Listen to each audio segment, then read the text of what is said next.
Coucou la communauté des French Learners. Aujourd'hui, je continue la pause café et où j'invite des personnalités exceptionnelles et très intéressantes. J'ai des conversations très intéressantes, passionnantes sur différents thèmes. Si vous voulez écouter cet entretien en podcast, allez sur mon site alisael.com. Si vous êtes débutant en français, allez sur mon site aussi parce qu'il y a un cours pour les débutants pour acquérir les bases du français, le baby stage. Alors allez sur alisael.com. alisael.com pour acquérir le français naturellement. Et aujourd'hui, je suis ravie d'accueillir Lorraine. Bonjour Lorraine. Bonjour Alice.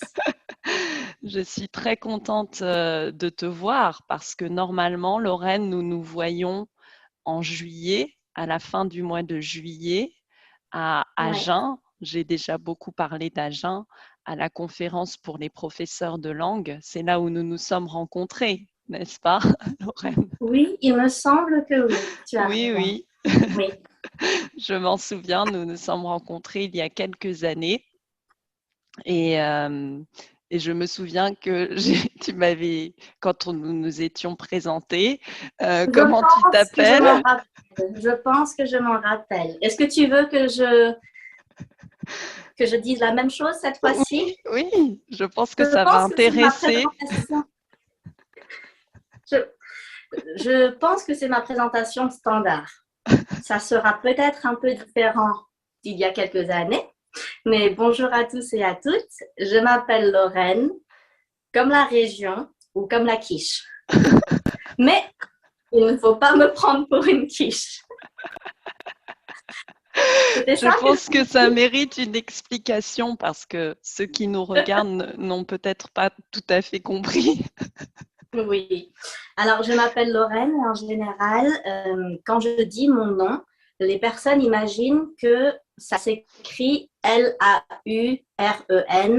ou L-A-U-R-E avec un accent grave, N-E.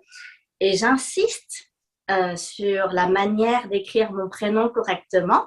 C'est L-O-2-R-A-I-N-E,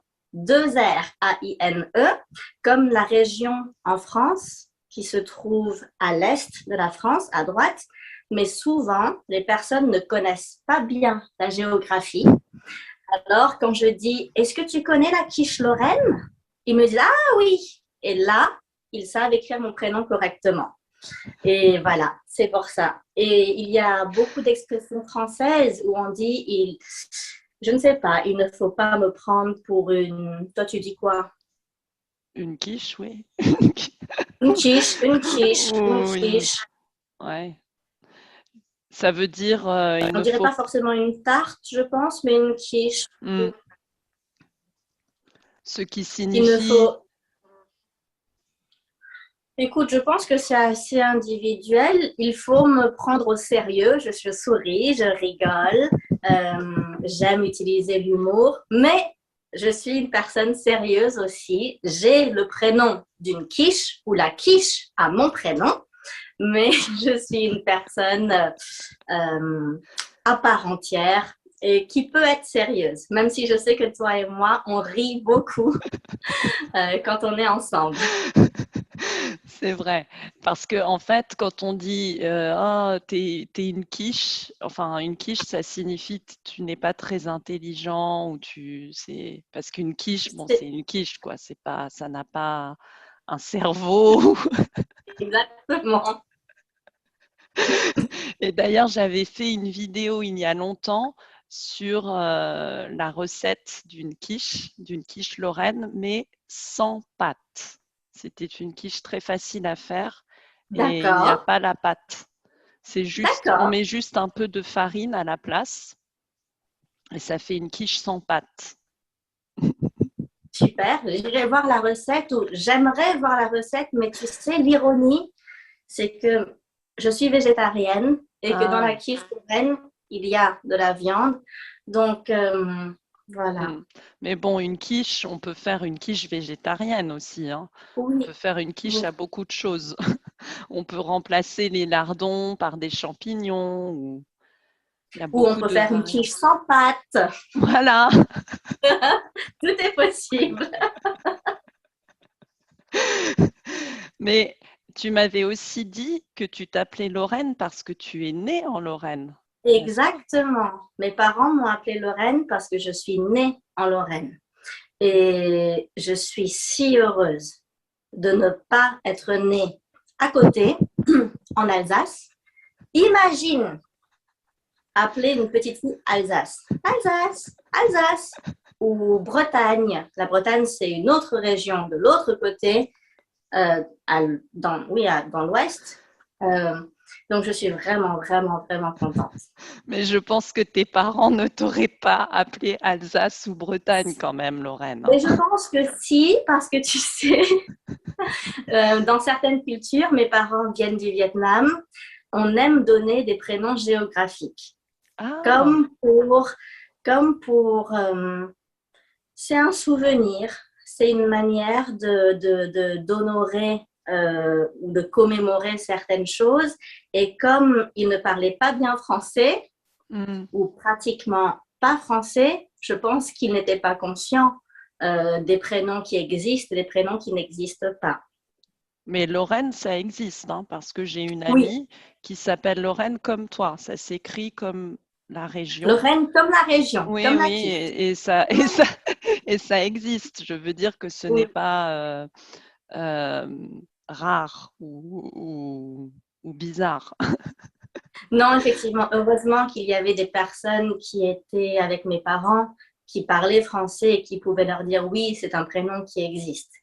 Ah, Euh, mais tu sais, tout est possible. La fille de Madonna s'appelle Lourdes, oui, comme la ville. Et je pense qu'avant elle, personne ne s'appelait Lourdes. si, parce qu'en Espagne, beaucoup Oui, de petites filles s'appellent Lourdes ou en Amérique du Sud. Et peut-être c'est qu'elle vrai. a... Hmm.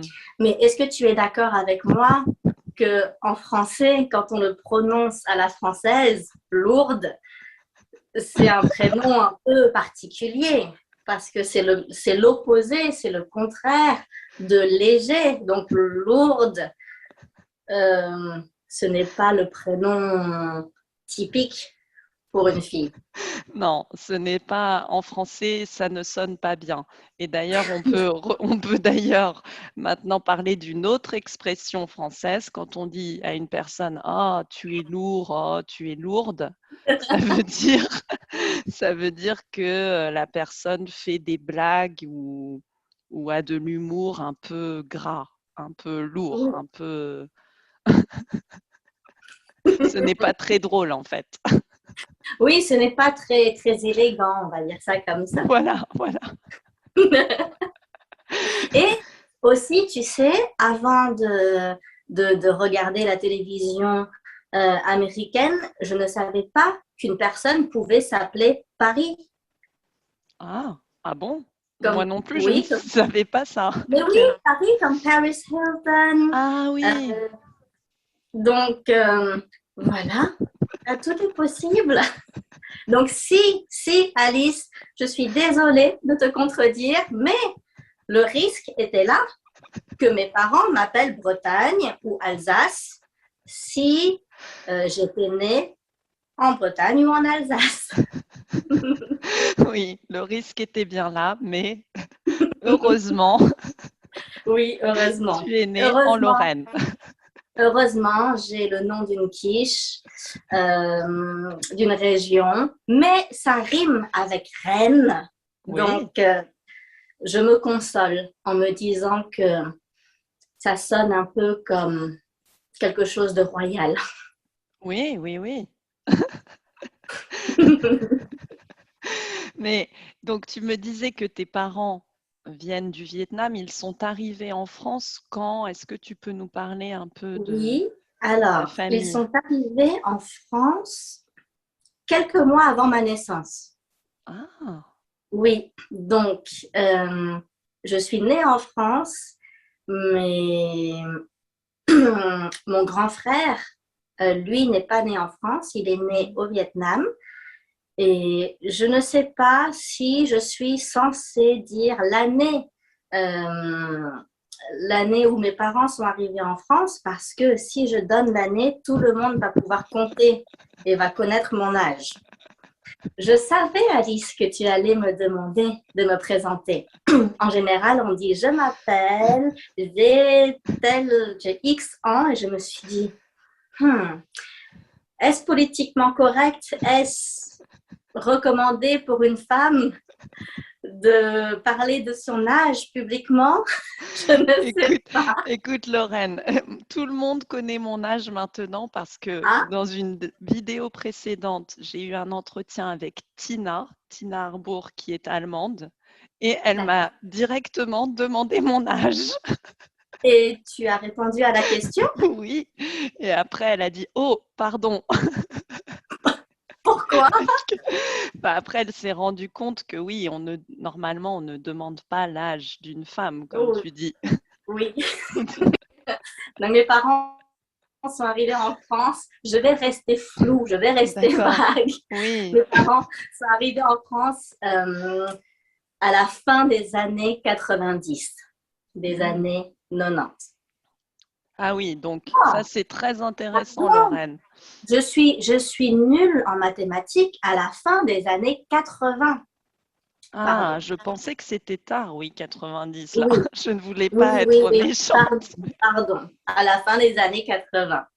Je ne suis pas si jeune que ça. Mais là, tu as dit 90-90 parce que tu habites au Luxembourg, n'est-ce pas? Exactement. Et au Luxembourg, en Belgique et aussi en Suisse peut-être. Oui. On dit les chiffres un peu différemment. Pour 90, on dit 90. Oui. Pour 80, on dit quoi? Pour 80, on dit 80. Et pour 70, par contre, on dit 70. Voilà. Je pense qu'en Suisse, il y a un mot pour 80, mais je ne suis pas sûre si c'est 80 ou 80. Mais ici, au Luxembourg, on utilise 70 et 90, ou on peut l'utiliser. Ce qui paraît plus logique que 70 et 90. Oui, c'est plus logique, c'est plus facile. Comme je t'ai dit, je suis nulle en mathématiques. Ce n'est vraiment pas mon fort. Donc oui, même pour moi, parfois, c'est compliqué. Comme tu sais, au Luxembourg, ou comme tu le sais peut-être, au Luxembourg, on parle luxembourgeois, français et allemand. Et le luxembourgeois est un vieux dialecte allemand. Donc, quand je suis venue au Luxembourg, j'avais 10 ans et demi. Et naturellement, j'ai appris à compter. Et c'est un peu différent, c'est du sport pour moi. Déjà, les chiffres, les numéros ne sont pas mes amis. Mais au lieu de dire, par exemple, 19, ils disent 9, 10. Ah bon? Donc, oui, tu sais, 19. Donc, on compte à l'envers. Et moi, maintenant, j'ai l'habitude aussi, comme je suis professeure de langue, de toujours donner mon numéro de téléphone chiffre par chiffre pour ne pas me rendre confuse moi-même. Donc, même là, pour réfléchir, quand est-ce que mes parents sont arrivés en France, mon cerveau ne veut pas. Mon cerveau refuse de penser au-delà de 10 parce que c'est compliqué en français. Ah oui, je comprends que c'est un peu compliqué de faire l'inverse. Déjà pour moi, quand j'ai appris les chiffres en allemand, c'est toujours je dois réfléchir. Je comprends que c'est difficile pour toi. Oui, c'est difficile. Avec mes parents, on parle vietnamien et je parle vietnamien. Et souvent, quand mon père me donne des numéros de téléphone ou des prix en vietnamien, j'ai besoin de temps. Et je lui dis, papa, est-ce que tu peux répéter lentement ou je traduis en français? Je ne sais pas si tu as la même tendance que moi.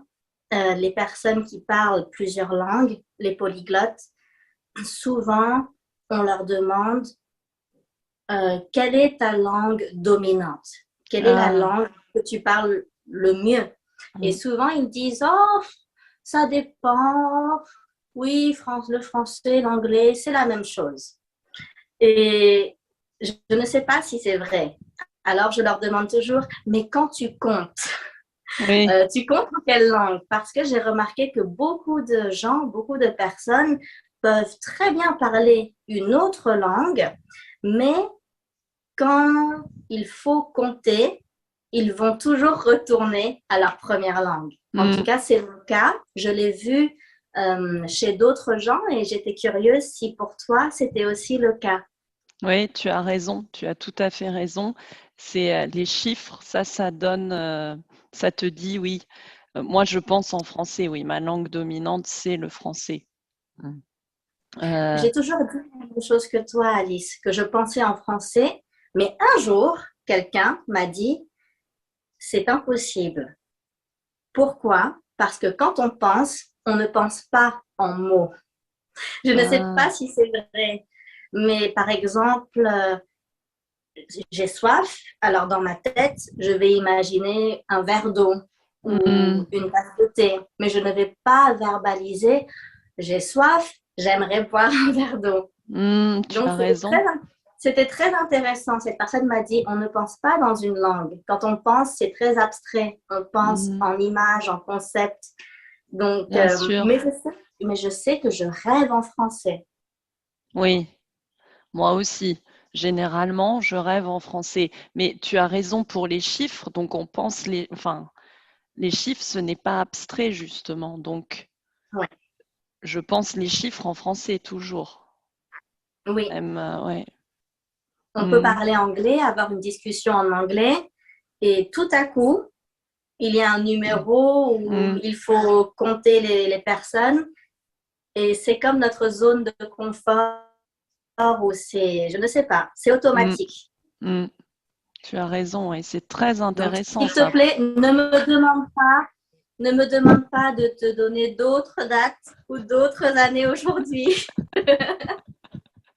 Mais donc pourquoi Après 2000, ça va. Après 2000, ça va, c'est simple. Oui, oui. Je suis envieuse pour les personnes qui sont nées après l'an 2000. Parce qu'ils peuvent dire, je suis née en 2001, je suis née en 2010, je suis née... Alors que moi, je suis née en 1980 et ça continue. Je garde le mystère.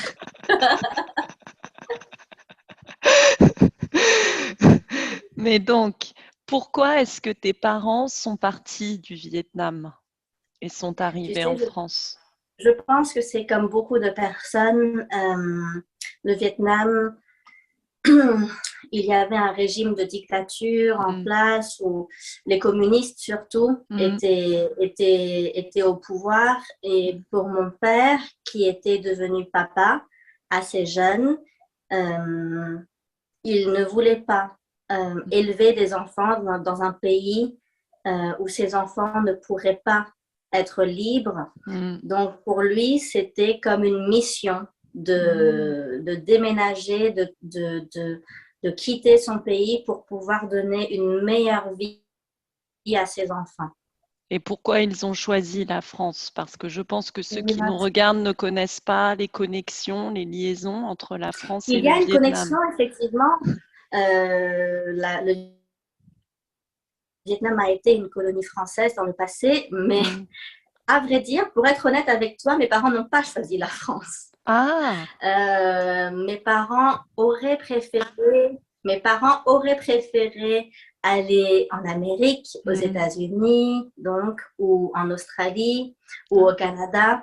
Je pense que vraiment, à l'époque, maintenant, peut-être encore, il y a cette idée du rêve américain. Et aux États-Unis, il y a une grande communauté de Vietnamiens, de personnes asiatiques, dont leur premier choix aurait été d'aller en Amérique ou en Australie, voire au Canada. Mais la vie a fait qu'ils sont allés en France. On leur a proposé la France et mon papa a pensé, oh oui, ma femme parle un peu français, donc pourquoi pas. Ah, Donc d'accord. ce n'était pas planifié, ce n'était pas prévu. Mais il y a aussi une grande communauté vietnamienne en France. Oui, oui, Hmm. Puisque la plupart des restaurants qu'on pense chinois sont en réalité vietnamiens. exactement. Hmm. Mais je pense que les personnes qui ont ouvert ces restaurants, justement, je pense qu'ils sont arrivés en France bien avant mes parents. Hmm. Hmm. Dans les années 60 ou 70, Hmm.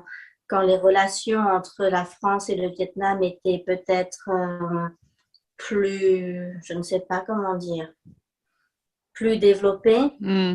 Parce que je pense que maintenant, si on va au Vietnam et qu'on parle de la France, il y a quand même un traumatisme, Hmm. il y a une relation difficile. Je ne dis pas Ah, que les Français ne sont pas les bienvenus, mais je pense que ça rappelle vraiment de mauvais souvenirs, les souvenirs de la guerre, les souvenirs de ah la oui. colonisation. Donc, je pense que dans les années 80, il n'y avait pas énormément de Vietnamiens qui venaient s'installer en France. Pas Hmm. autant que dans les années Oui. précédentes. Ah, d'accord. Mais donc tu dis que tes parents voulaient en fait fuir le régime communiste, ça? Exactement. Mais est-ce que ça a été difficile pour eux alors de partir? Parce que Oui, ça a été très difficile de partir. hmm. Euh, pour partir, il était nécessaire d'avoir de l'argent. Hmm. Et pour partir, il fallait donc il était nécessaire de payer des personnes, des passeurs, pour Hmm. pour pouvoir quitter le pays Hmm. sur un bateau. Ouais. Donc Oh. c'était dangereux, illégal, très risqué. Hmm. Et donc ils sont partis sur un bateau avec ta maman qui était enceinte de toi. Non, ils sont partis avec mon grand frère qui était encore bébé et c'était très difficile pour eux, tu sais, Alice. C'est une histoire que j'ai entendue très souvent et peut-être qu'un jour je l'écrirai. Hmm. Mon papa m'a toujours raconté que ils ont passé 7 jours et 7 nuits sur le bateau en pleine mer, sans nourriture, sans rien à boire, où ils buvaient la pluie, avec Hmm. un bébé qui pleure, avec un bateau bondé de personnes, avec énormément de personnes. Hmm. Et tu sais, quand les personnes ont faim, quand les personnes sont Ont peur. en mode survie, ils Oui. vont faire des choses qui ne sont pas forcément gentilles. Hmm. Ils vont voler la nourriture des autres, les Hmm. réserves des autres. Donc, c'était très difficile et mon papa a pensé que c'était la fin, Hmm. qu'il allait mourir avec sa femme et son enfant. Et heureusement, un grand bateau est passé par là et Hmm. a sauvé le petit bateau, la petite barque. Et mes parents sont arrivés aux Philippines. Et ils ont habité là pendant 1 an ou 2, dans un camp de Ah. réfugiés. Oui. Et c'est pour ça que je t'ai dit que mes parents n'ont pas choisi, parce que je pense qu'il y avait une procédure en place où, selon le moment où on est arrivé, c'est comme si on prend un ticket et on attend. On Hmm. attend que les personnes nous disent il y a de la place pour aller en France, il y a de la place pour aller en Amérique. Et Hmm. tout le monde voulait aller en Amérique, donc la liste était très longue. Et après 1 an ou 2, euh, mon papa était fatigué et il a Hmm. dit, je ne veux pas rester ici dans un camp d'une Hmm. manière isolée où on est séparé de la vraie vie, Hmm. où on sait que on ne veut pas vivre ici, mais Hmm. on ne sait pas où on va habiter. Alors il a dit, mettez-moi dans le premier avion. Peu Hmm. importe la destination, je ne veux pas rester ici un jour de plus. et ils ont dit, ça sera la France. Alors il a dit, d'accord, ça sera la France. Ah, Et là, j'étais dans le ventre de ma maman. ah, d'accord. Wow, c'est incroyable. En Mm. effet, je pense que tu dois écrire un livre sur cette aventure. Enfin, cette Je pense aventure, que si on peut dire. oui, c'est une aventure. Je pense que mon père a toujours souhaité que j'écrive un livre sur son histoire. Je pense que c'était peut-être un peu trop lourd, un peu trop difficile pour moi. Hmm, Euh, je comprends. et peut-être que j'ai peur. J'ai Hmm, peur de raconter l'histoire de quelqu'un d'autre. J'ai peur des conséquences. Finalement, pour partir d'un pays comme le Vietnam, euh, il fallait faire quelque chose d'illégal. oui. Donc, je me sens peut-être un peu gênée, un peu embarrassée de devoir dire oui, j'existe, j'habite ici en Europe, parce que mes parents ont enfreint la loi, ont fait quelque chose qui n'était pas autorisé. Oui, Donc, mais je bon, pense, ils ont enfreint la loi pour la liberté aussi, oui, oui, Lorraine. c'est vrai. Donc, Le jour arrivera où probablement j'écrirai un livre ou une petite nouvelle hmm. sur leur histoire. Et quand ils sont arrivés en France, donc ils n'avaient rien alors. Exactement, ils n'avaient rien à part ma mère avait mon père avait ma Oui, mère, ce il que y je avait veux mon dire, grand c'est qu'ils frère. n'avaient pas de moyens financiers, Non, ils avaient de la famille en France ou du tout, aucune. du tout. Tu sais, en Europe, euh, nous n'avons pas de famille. Il y a uniquement mes parents, mes frères et moi. Et Donc, ils avaient de la famille aux États-Unis, par contre? oui, aux États-Unis et en Australie, oui. Ah, d'accord. Donc quand vous êtes Oui, arrivé, vous étiez vraiment seul et isolé, quoi. oui. Enfin, moi, j'étais encore Oui, bébé ou j'étais dans le ventre de ma mère, oui, donc je n'étais oui, pas oui, oui, consciente. Mais effectivement, ça a été très, très difficile pour eux, tu sais. Et je pense que mon papa m'a toujours appris ou m'a toujours dit qu'il était très reconnaissant envers la France, qu'il était très content d'être en France. Et je pense que c'est aussi pour ça que j'ai décidé de devenir professeur de français pour pouvoir c'est comme pour pouvoir redonner à la France, pour dire oui. merci à la France. J'adore la langue française, même si les numéros sont compliqués et qu'il y a beaucoup de choses étranges. C'est ma langue de cœur. Ce n'est pas ma première langue, parce que la Mm, première langue que j'ai parlée, que j'ai entendue, c'était le vietnamien, mm, mais c'est la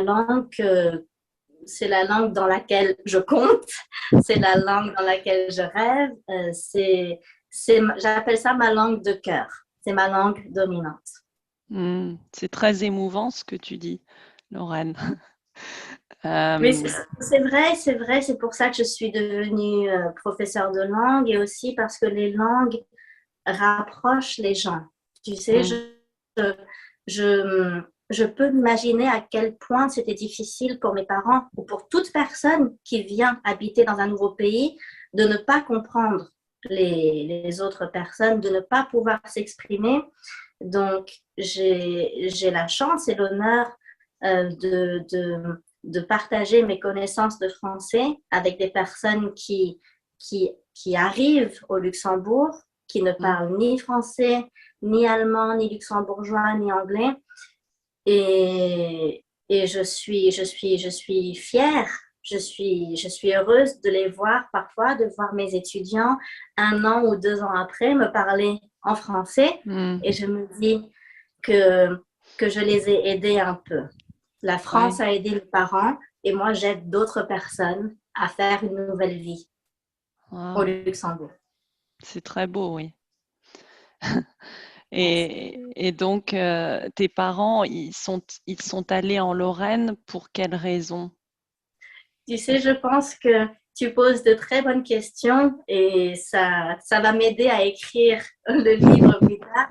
Ils ne sont pas allés en Lorraine, donc dans la Ah, région de l'Est, parce qu'ils le voulaient. Je mm, pense que mm, vraiment, quand tu arrives dans un pays, tu n'as rien, tu ne parles mm, pas la langue, donc tu dépends d'autres personnes, tu es dépendant. Donc, si on te dit tu vas habiter ici, alors tu vas habiter ici. Et voilà, c'est comme ça qu'ils sont arrivés en Lorraine. Je pense qu'ils auraient préféré rester en région parisienne, où la communauté asiatique et vietnamienne est plus grande. Mais voilà, c'était comme ça. Ça a dû être un choc pour eux, parce que les régions de l'Est sont très froides. Enfin, le temps était complètement différent du Vietnam. Ça a dû vraiment être un Oui, choc, je je pense. pense que tu as raison. Tu sais, je suis née en novembre et donc il faisait déjà très froid. Et je pense que les températures étaient assez choquantes pour mes parents. Ouais, le climat Oui, et la vie, enfin tout, quoi. tout, mais c'est un choix qu'on fait comme toi. Tu as changé de pays, tu as décidé de vivre dans un autre pays. Et je pense que quand on est adulte, on fait des choix, on sait qu'il y aura des conséquences et on sait que ça va être difficile probablement, mais on accepte. On accepte. Et maintenant, ils sont très heureux, très bien ici en Europe. Ah, c'est une très belle histoire, en tout cas. C'est une belle histoire de courage aussi. Oui, c'est vrai.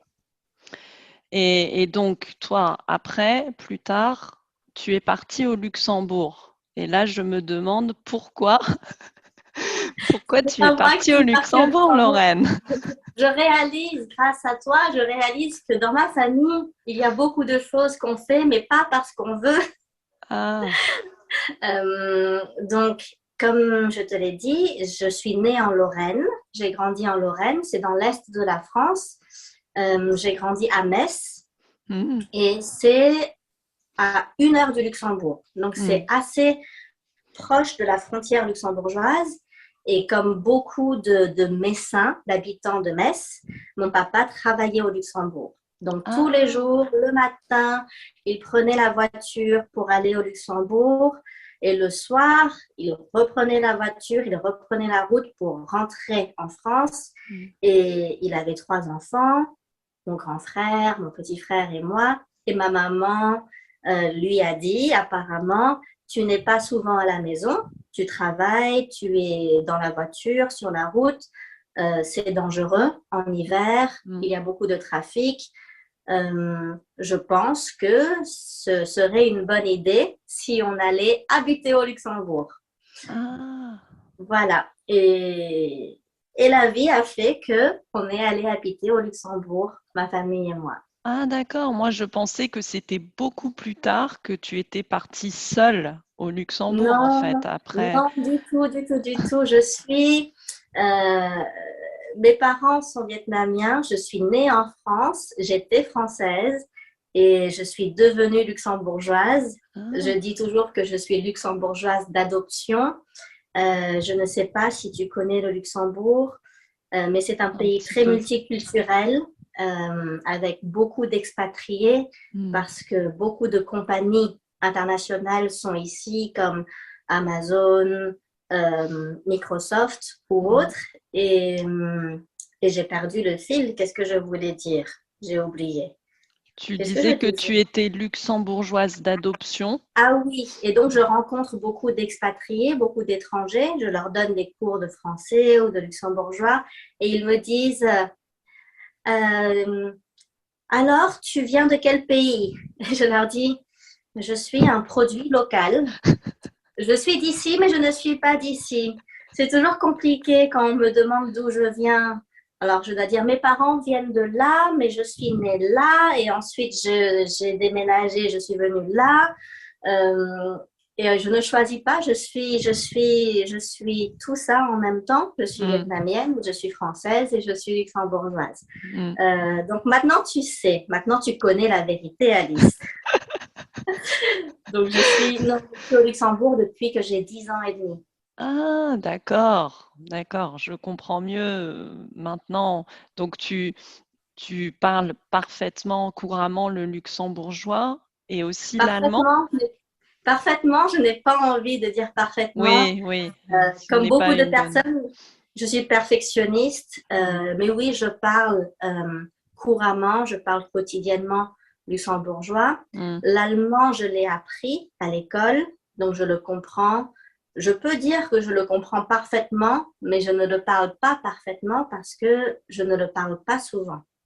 Et quand on ne pratique pas une langue, c'est difficile de bien la parler.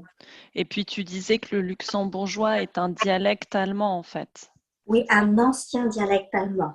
Je te préviens pour que les prochaines fois, si tu parles à quelqu'un du Luxembourg, ne dis pas que c'est un dialecte allemand. Oui, ils ne vont pas aimer. C'est comme les Alsaciens, ils détestent qu'on dise que c'est un dialecte allemand, mais en réalité, c'est quand même très similaire à l'allemand. Effectivement, autrefois, c'était un dialecte allemand, une variété de l'allemand qui était parlée dans la région franco-mosellane, il me semble qu'on l'appelle comme ça, mais comme le Luxembourg est un pays, le luxembourgeois a obtenu le statut de langue.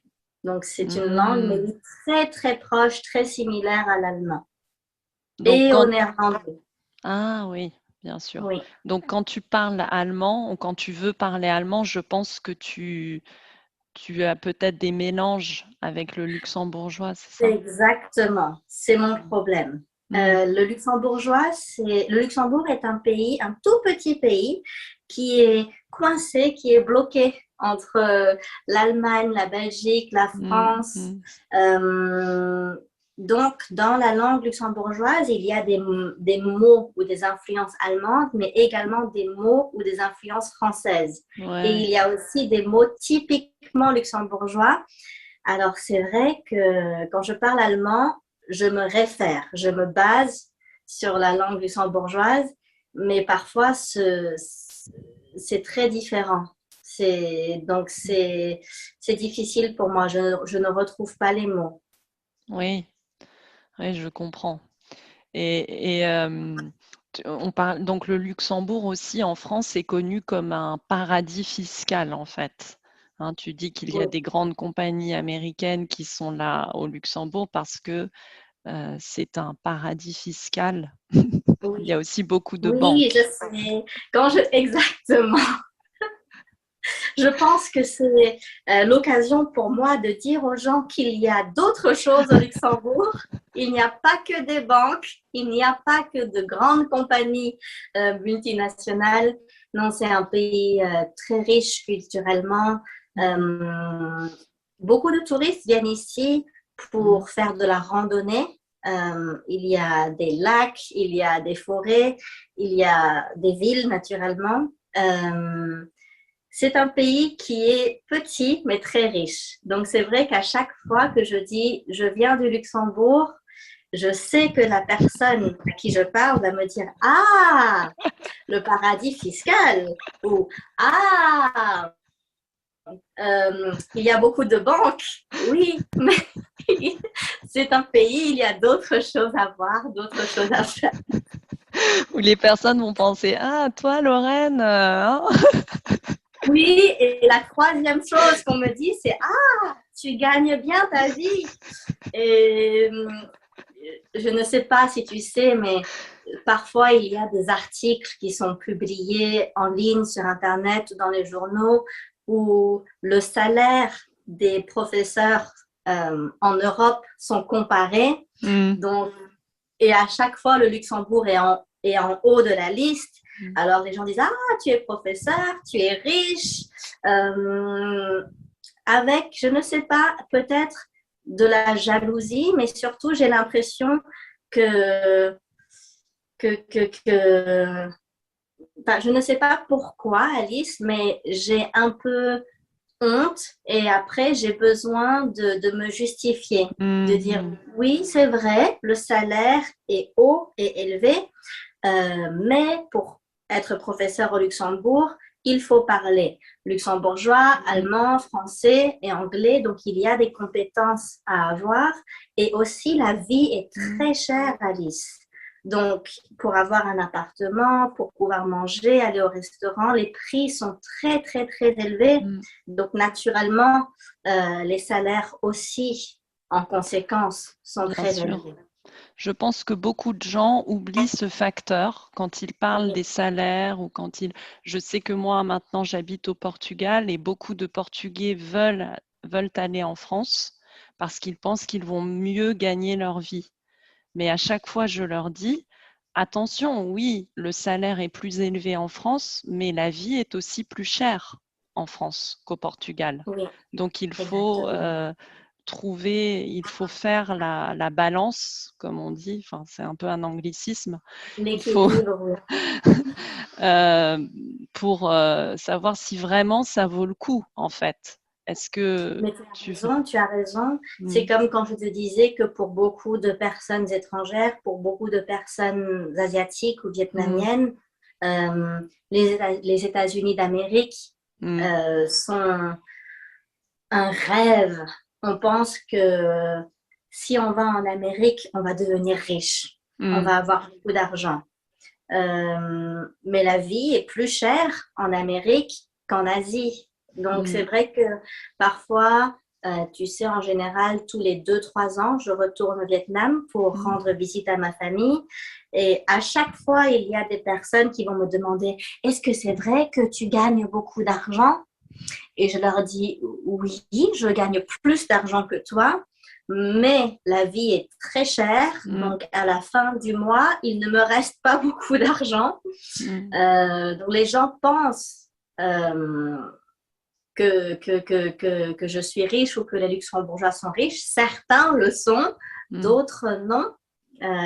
Tu sais, comme je te disais, il y a beaucoup d'articles où on compare les salaires, on compare le PIB, le Oui, produit intérieur brut, et le oui. Luxembourg est toujours en haut de la liste. Mm. Et donc les personnes disent et pensent, ah, le Luxembourg est un pays si riche, mais tout est proportionnel.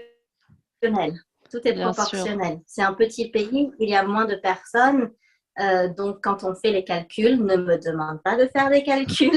Quand on fait les calculs, il paraît que c'est logique, que c'est normal. Mais il y a aussi malheureusement des personnes qui ne sont pas riches, qui sont pauvres et qui habitent dans la rue ici au Luxembourg. Oui.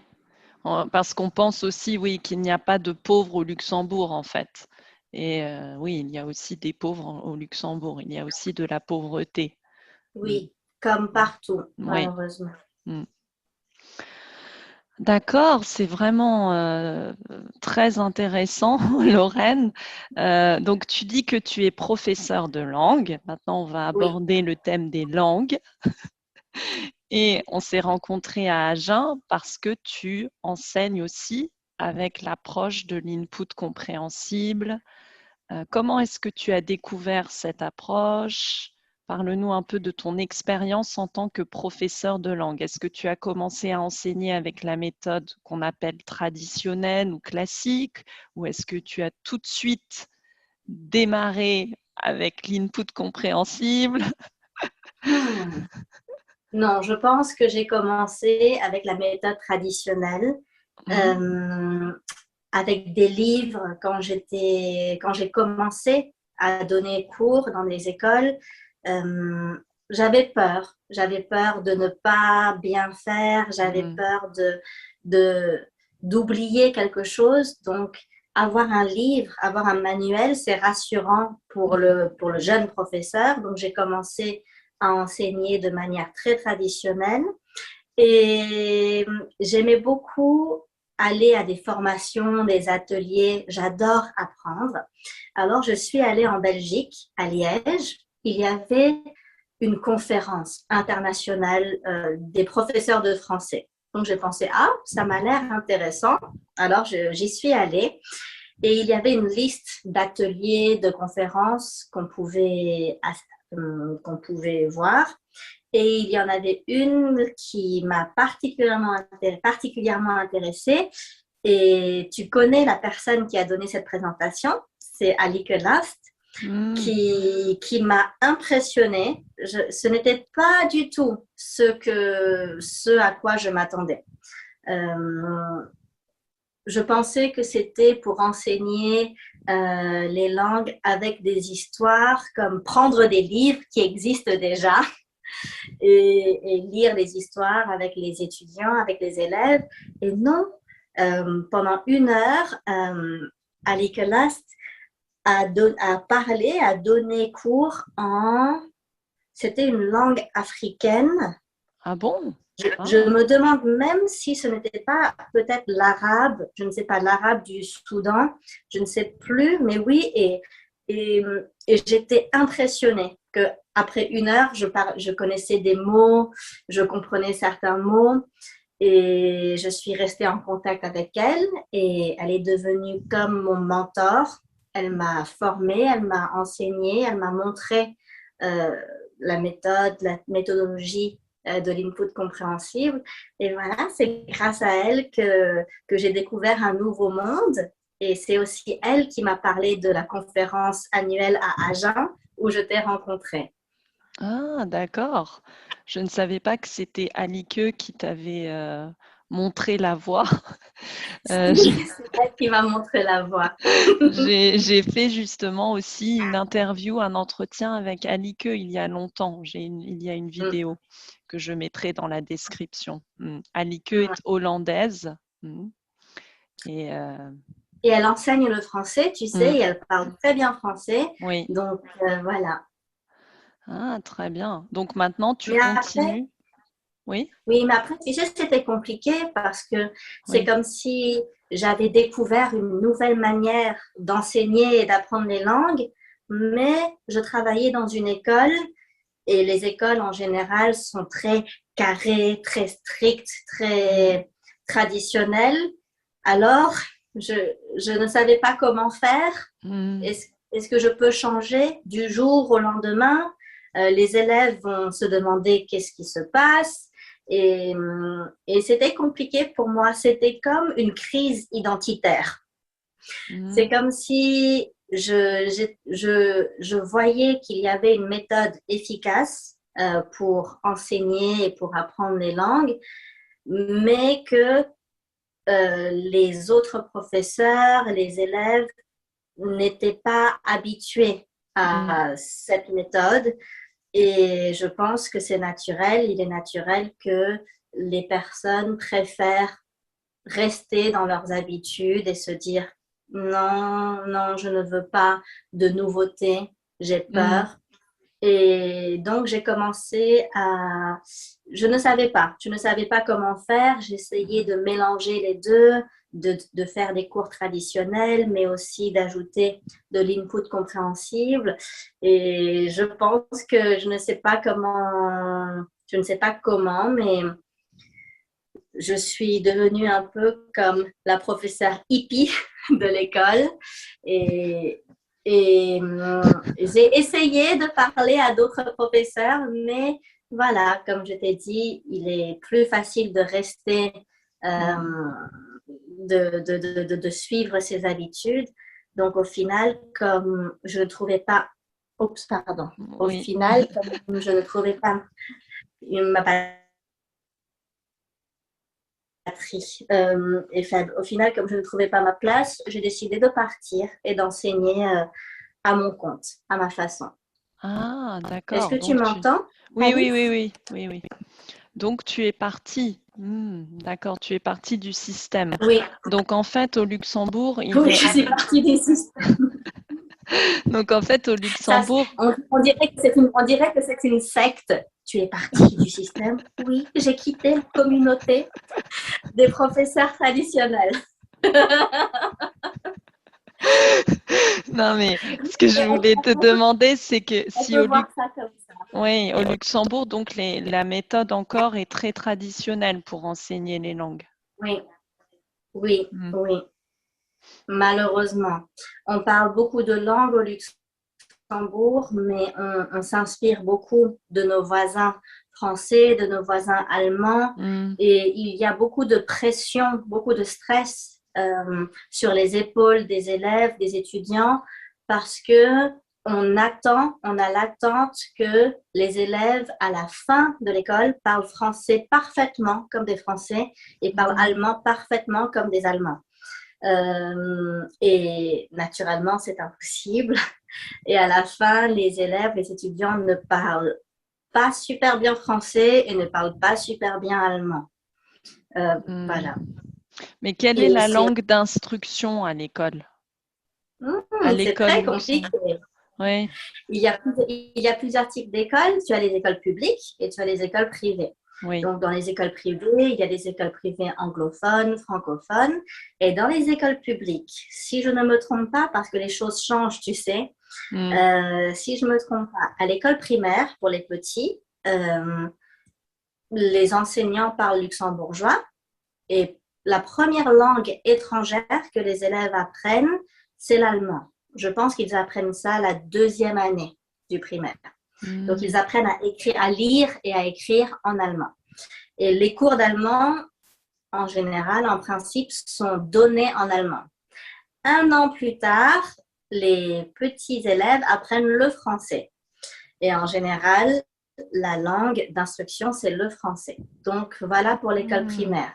Tout est en luxembourgeois, mais le cours d'allemand est en allemand et le cours de français est en français. Ensuite, quand tu finis l'école primaire, tu vas à l'école secondaire. Et il y a plusieurs types d'écoles. Le type d'école où moi je suis allée, les 3 premières années, la langue d'instruction est l'allemand. Tout est en allemand. La biologie, les sciences, l'histoire, sauf les cours de langue. Le cours de français est toujours en français, le cours d'anglais est toujours en anglais, mais les autres cours, les manuels, les livres vont être en allemand. Et après 3 ans, où le cerveau, la tête s'habitue à l'allemand, ils disent « on va changer ». Et la langue d'instruction devient le français. Donc, c'est vraiment, oui, donc c'est une gymnastique du cerveau, mais c'est vraiment, je pense, comme le Luxembourg est un petit pays, comme je t'ai dit, qui est coincé, qui est bloqué entre d'autres pays, c'est pour, je pense que ce système est vraiment fait pour augmenter, pour aider les étudiants plus tard à pouvoir faire leurs études universitaires, soit en France, en Belgique ou en Suisse, soit en Allemagne. Parce qu'il y a seulement une université au Luxembourg et elle a été créée et elle est relativement jeune en comparaison avec d'autres universités européennes. Oui, donc, c'est un très petit pays. C'est la tradition ou la norme. Pardon? Oui, c'est un petit pays. C'est la tradition ou c'est la norme que les étudiants font leurs études à l'étranger. Que quand on finit l'école secondaire, on ne reste pas au Luxembourg. On part en France ou en Allemagne ou même aux États-Unis et ensuite on revient. Ah oui, bien sûr, je comprends. Mais bon, c'est vrai que c'est difficile toute cette gymnastique de langue, mais d'un autre côté, je pense que c'est une opportunité. C'est une opportunité, comme tu le dis. Moi, je m'estime chanceuse. J'adore les langues. Je suis passionnée par les langues. Mais je me souviens, Alice, quand on s'est rencontrés, il y a quelques années à Agen, il y avait aussi beaucoup de jeux organisés par les conférenciers, des jeux pour apprendre à se connaître. Oui. Et il y avait un jeu où on demandait aux personnes, aux participants, de s'exprimer, de dire combien de langues ils parlent. Je ne sais pas si tu te souviens, c'était un jeu où je pense tous les professeurs étaient assis et quand la réponse était oui, on devait se lever et quand la réponse était non, on devait s'asseoir et donc il y avait je parle une langue, je parle 2 langues, je parle 3 langues et ça augmentait et moi je restais debout et j'avais l'impression que tout le monde me regardait et tu sais, c'est toujours cette impression de est-ce que je suis un monstre mais c'est parce qu'au Luxembourg, tout le monde parle minimum 4 langues. C'est la norme. C'est comme, enfin, tout le monde. Normalement, si tu grandis au Luxembourg, si tu vas à l'école luxembourgeoise, tu vas parler luxembourgeois luxembourgeois, tu vas apprendre l'allemand et tu vas apprendre le français. Et si tu fais toute ta scolarité au Luxembourg, naturellement, tu vas étudier l'anglais aussi. Oui. Donc, 4 langues, c'est la norme. Et si tu as des parents qui viennent d'un autre pays, comme moi, alors tu as 5 langues. C'est normal. Et le reste, c'est des bonus. Oui, mais c'est vrai que comme le Luxembourg est, comme tu as dit, un très petit pays et qu'il est entouré d'autres grands pays, c'est normal pour survivre. Oui. Les Luxembourgeois ont besoin de s'adapter et de parler toutes ces langues, je pense. Oui, oui, il y a beaucoup de frontaliers, de personnes qui Oui, traversent les frontières françaises, belges et allemandes pour venir travailler au Luxembourg. mm, Donc oui, c'est nécessaire. voilà, c'est nécessaire, exactement. Et comment tu as acquis l'anglais, toi, Lorraine? Oh, tu as raison, c'est la langue où je pense la seule langue que j'ai acquise. Les autres, bon, Ou apprise? non, le vietnamien, le français et l'anglais sont les 3 langues que j'ai acquises et le reste, je les ai apprises, je Oui, dirais. oui. L'anglais, ça a commencé quand j'avais 9 ans et demi, je pense, 10 ans, j'étais encore en France et il y avait des cours, des leçons organisées, mais je pense que je suis seulement allée à une leçon où je devais choisir un prénom anglais. Il y avait des étiquettes, des papiers retournés et j'ai vu un papier très long et j'ai dit, ah, je vais prendre celui-là. Et c'était le nom Barbara. Et comme j'avais 9 ans, faire le son R, ce n'était pas possible. Alors je disais, comment je m'appelle? Beaubois? Je n'arrivais pas à faire le Barbara. Donc ça, c'était une leçon d'anglais à l'école. Mais sinon, j'ai acquis l'anglais grâce à la musique et à la télévision. Ah, J'adore la musique, donc j'écoutais beaucoup de chansons d'amour.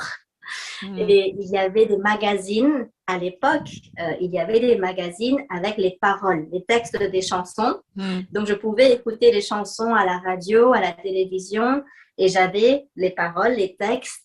Donc c'est comme ça que j'ai appris ou que Ah. j'ai acquis l'anglais, en regardant la télévision. Oui. Mais c'est vrai qu'on écoutait enfin, on écoute toujours beaucoup de musique qui viennent des États-Unis où on a été baigné dans la musique américaine et anglaise, hein. Oui, oui. Moi, Et je c'est me pour sou... ça que... Oui, dis-moi.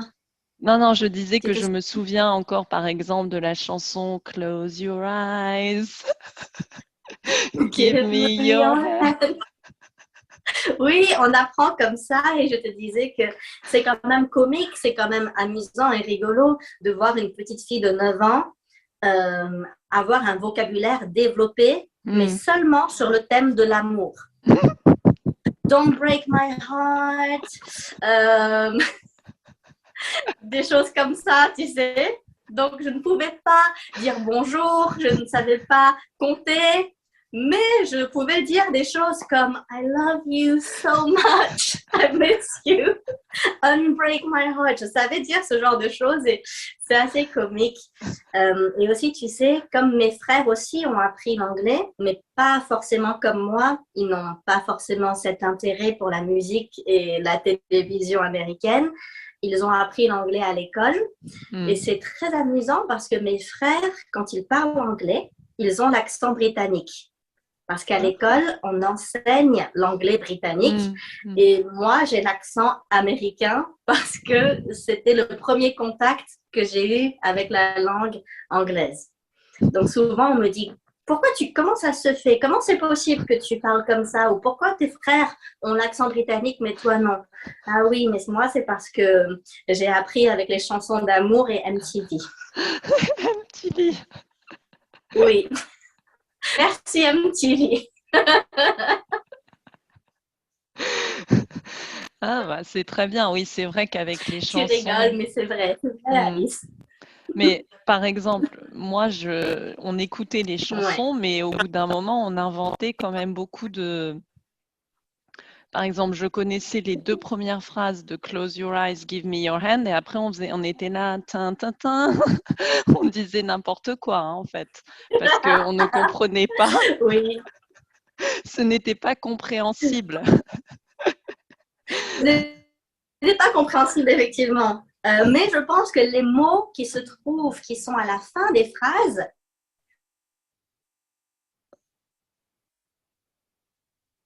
on les entend bien, non? Darling, Oui, des choses comme ça. Donc, j'ai ces magazines avec les paroles, les textes. Donc, je ne comprenais pas les mots, mais je les entendais et je pouvais les identifier à l'écrit. Je ne comprenais pas le sens. Donc, comme je t'ai dit, imagine une petite fille de 9 ans qui chante des chansons d'amour, mais qui ne sait pas ce qu'elle dit. oui, C'était assez amusant. oui. Donc, tu continues à enseigner le français, n'est-ce pas, Oui, Lorraine? Et j'enseigne le français, l'anglais également, le mmh. luxembourgeois et la langue des signes pour bébé. Ah, très bien. Oui, Comment tu as appris je ça? suis passionnée par le langue. C'était un hasard. J'avais vu ça sur YouTube et j'avais pensé, oh non, les bébés, il faut les laisser tranquilles, ils sont petits, pourquoi donner des cours à des bébés? Mais j'ai regardé le documentaire, le reportage, j'ai trouvé ça fascinant. Mmh. Et quelques années plus tard, il y avait une femme ici au Luxembourg qui donnait des ateliers, des workshops de langage des signes pour bébés.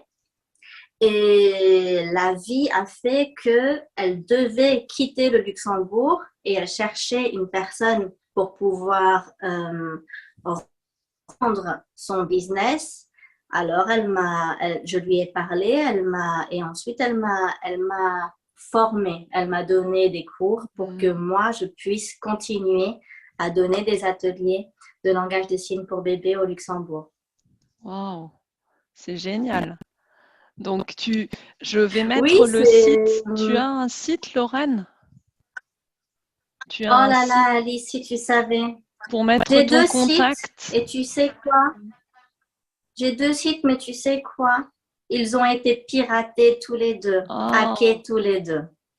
Il y avait une faille, une erreur dans je ne sais pas, dans le système et oh, des personnes ont décidé de pirater, de hacker mes deux sites et je n'ai pas eu le temps de, de, d'accord. de, de m'en occuper. Mais j'ai une page Facebook, j'ai aussi ouvert une page Instagram. Donc voilà. Donc je vais mettre tous ces détails dans la description de la vidéo. D'accord. Ceux que ça intéresse, ceux qui ont des bébés, ceux qui veulent aussi Comme apprendre toi. le français Oui.